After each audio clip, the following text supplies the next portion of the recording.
Yoga is an important part of many of our lives these days. It's a great way to get physical exercise, but it can also be very transforming, as I discovered when I visited Dr. Deepak Chopra.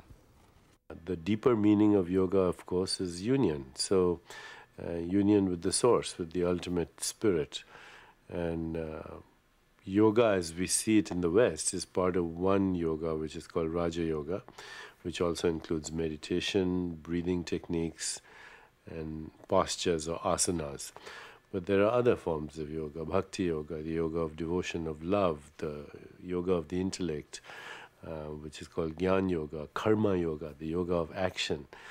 And all of these have as their goal getting in touch with the deepest part of yourself, your soul, and then beyond that, your collective soul, the archetypal soul, and beyond that, the universal domain of consciousness, which you would say is the mind of the cosmos, of the universe.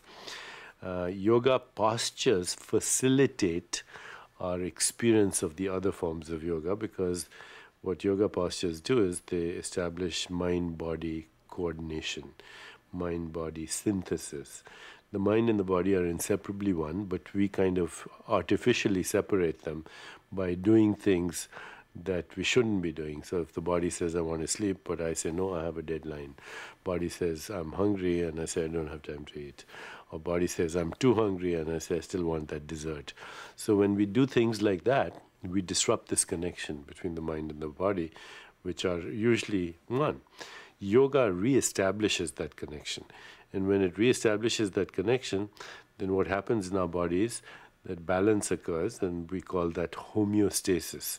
So just like you have a thermostat in a room which regulates the temperature of the room, we have, of course, a thermostat which regulates our body temperature, but we have many homeostats. They regulate blood sugar, hormone levels, blood pressure, heart rate, immune function, thousands of them. And they all have to keep in harmony with each other. If a person's homeostats are in balance, then they're healthy. Disease is a disruption of these homeostats. And yoga postures, by re-establishing mind-body connection, particularly if you combine them with meditation and breathing techniques, what we call pranayama, by re-establishing the mind-body connection, restoring homeostasis, actually facilitate the healing process.